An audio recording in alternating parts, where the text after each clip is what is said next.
शेतकरी बांधवांनो नमस्कार, मी वैशाली।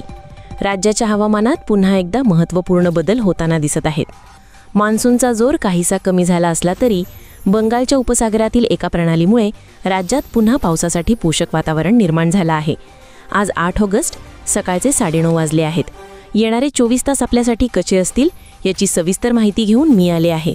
चला पाहूया आजचा सविस्तर हवामान अंदाज। सुरुवातीला मोठ्या चित्रावर नजर टाकूया। मान्सूनचा जो मुख्य आस आहे तो सध्या उत्तर भारताकडे सरकलेला आहे। मात्र बंगालच्या उपसागरात तयार झालेल्या चक्राकार वाऱ्यांच्या स्थितीमुळे त्याचा प्रभाव महाराष्ट्रापर्यंत पोहोचला आहे। यामुळे राज्यात हवेत अस्थिरता निर्माण झाली असून काही ठिकाणी मेघगर्जनेसह पावसाच्या सरी कोसळत आहेत। आता पाहूया सध्याची प्रत्यक्ष स्थिती काय आहे। सकाळच्या सॅटेलाइट इमेजनुसार बुलढाणा जिल्ह्याच्या दक्षिण भागात विशेषतः मेकर आणि लोणार या 2 तालुक्यांमध्ये पावसाचा जोर पुन्हा वाढलेला दिसतोय। या तालुक्यांमध्ये याआधीही मुसळधार पाऊस झाला होता आणि आताही तिथे पावसाचे दाट ढग सक्रिय आहेत। याशिवाय वाशिम, अकोल्याचा दक्षिण भाग, जालन्याचा उत्तर भाग आणि परभणीच्या उत्तरेकडील भागांमध्येही पावसाचे ढग आहेत। अमरावती आणि यवतमाळच्या काही भागांमध्येही पावसाची उपस्थिती दिसून येत आहे। कोकण किनारपट्टीचा विचार केल्यास विशेषतः सिंधुदुर्गच्या किनारपट्टीवर काही प्रमाणात पावसाचे ढग दाटले आहेत। राज्याच्या इतर भागांमध्ये ढगाळ हवामान असले तरी सध्या तिथे मोठ्या पावसाची शक्यता नाही। आता वळूयात सर्वात महत्त्वाच्या भागाकडे, म्हणजेच येत्या 24 तासांच्या अंदाजाकडे। काही जिल्ह्यांमध्ये पावसाचा जोर अधिक राहण्याची शक्यता आहे। बीड, अहमदनगरचे काही भाग, जालना, बुलढाणा, वाशिमचा दक्षिण भाग, परभणी आणि हिंगोली या जिल्ह्यांमध्ये मध्यम ते मुसळधार पावसाच्या सरी येण्याची शक्यता आहे। या भागातील शेतकऱ्यांनी विशेष काळजी घ्यावी।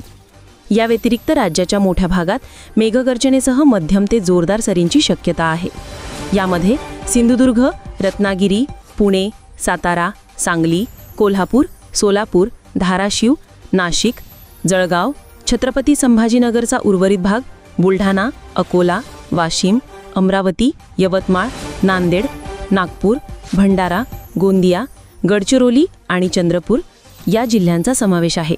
एक गोष्ट लक्षात घ्यावी की हा पाऊस सर्वदूर सारखा नसेल तर ठिकठिकाणी विखुरलेल्या स्वरूपात जोरदार सरींच्या रूपाने कोसळेल। मुंबई, ठाणे, पालघर या भागात स्थानिक ढग निर्माण झाल्यास थोडा गडगडाट होऊ शकतो। तसेच धुळे आणि नंदुरबारकडे सध्या हवामान स्वच्छ असले तरी दुपारनंतर स्थानिक ढग तयार झाल्यास तुरळक ठिकाणी गडगडाटाची शक्यता नाकारता येत नाही।